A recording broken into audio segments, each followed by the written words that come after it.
welcome to another video. My name's Alyssa, and I have a really cool video planned for you guys today. Okay, so we have covered grounding, and where I went about and told about how to ground, and then we covered karma, which is just being true to yourself, making sure that you're not taking the blame or like just being true to yourself, and then you can gain the real karma that is yours, and releasing karma or bad patterns and things like that ties into all of that. So I'm trying to, basically all these videos are trying to help people to heal spiritually. So one of the things that the angels have told me to do is to work on like my passions. So I started doing this. This is a woman staring into a fire, and I've got to paint. I'm going to use actually acrylic paint to paint the sky and have like the fire flecks. I'll just, fleck it, and it'll be fun. But when I first started doing the painting, I used oil pastels instead of regular pastels, so I hadn't smeared it, so it looked very like in lines. And I was like, oh, I'll just leave it like that. It looks good the way it is. But as I kept going, I felt like strongly in my heart, no, just keep going, keep going. Don't worry if you're gonna mess up. Don't be afraid to mess up, because this is just a creation. This is a journey, it's an adventure. And so I just kept going and going, and then it turned into this picture. But honestly, I wasn't planning on having there be a fire or anything. I was just kind of doodling, and I didn't know where it was going. And it's really cool that it's actually turning into something. So I feel like with that, I learned about how creation is like teaching you how to get through problems in life. So when I paint, I'm going through a journey where I just have to trust myself, and or draw. And so another thing that was revealed to me when I was doing like my different things, and I do dance. I do all those things even though I'm 33 years old. I'm a mom, and it's not like I'm going to become like this famous dancer, but it's a part of who I am, and it's just a big part of what I love to do and what my body wants to do. And so they were like, dance, do art, those are things for me. But you could possibly, if you're watching the video, you could definitely have those talents, whatever it is that you love to do. And they had me go out and discover things to do. So I found myself at the African market, and because I can see spirits, I saw a mask, and the mask had like dancing spirits all over it. And I was like, ooh, it channels the ancestors. Like I could feel it, I could see it.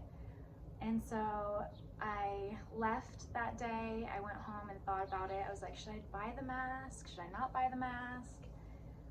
And I needed to do like some rituals of like, hey, I've lived many lives, and I didn't want to feel like, because I'm white, basically, like that I couldn't have a mask or dance or anything. And so I had to work through those fears, and then I went back and I got the mask. And then after I got the mask, I felt really strongly like you should be making masks. Like that's something that your soul really loves to do.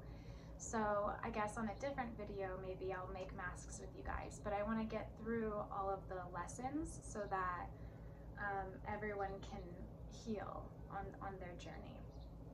Okay, so right here I have a little thing. It says ways to channel. I wrote dance, song, art, talent, whatever your talent is, nature, because we're all a part of divine nature, and being in nature grounds us. What you can do is just sit and listen when you're in nature, and see, where does your mind go?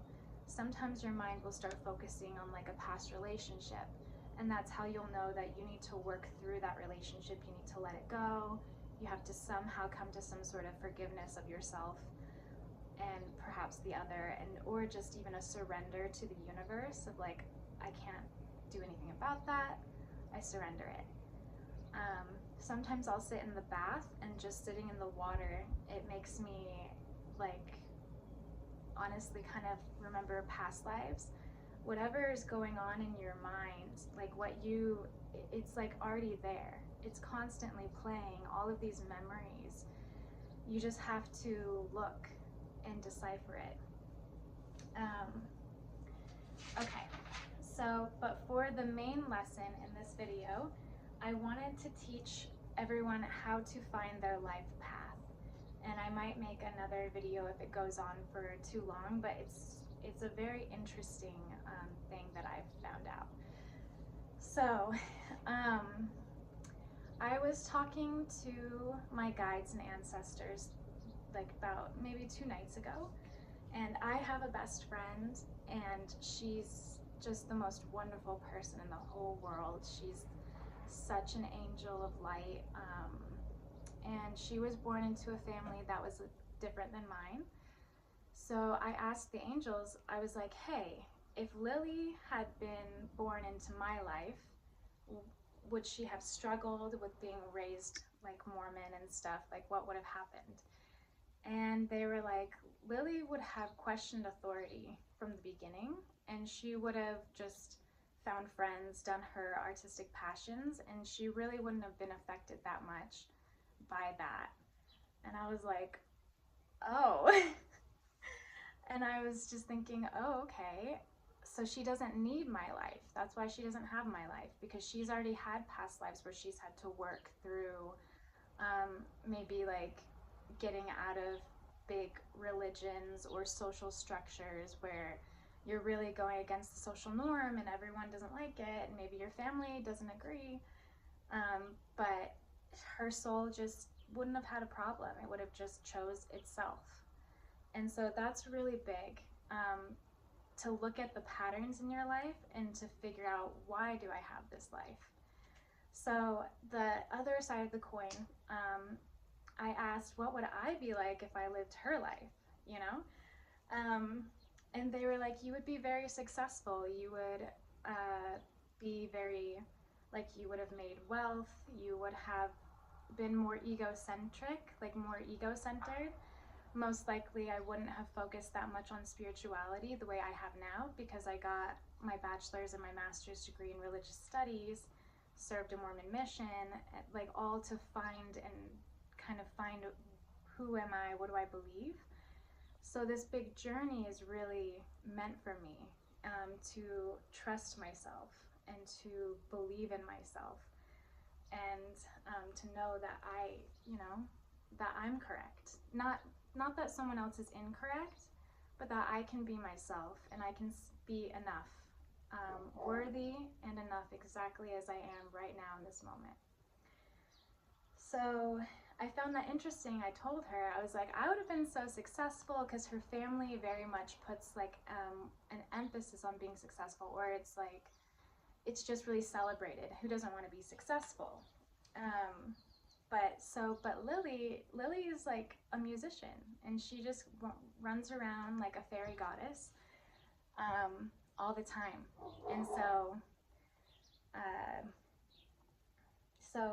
it's just funny that she didn't get sucked into any sort of ego in her life, and that's why she has the life she has.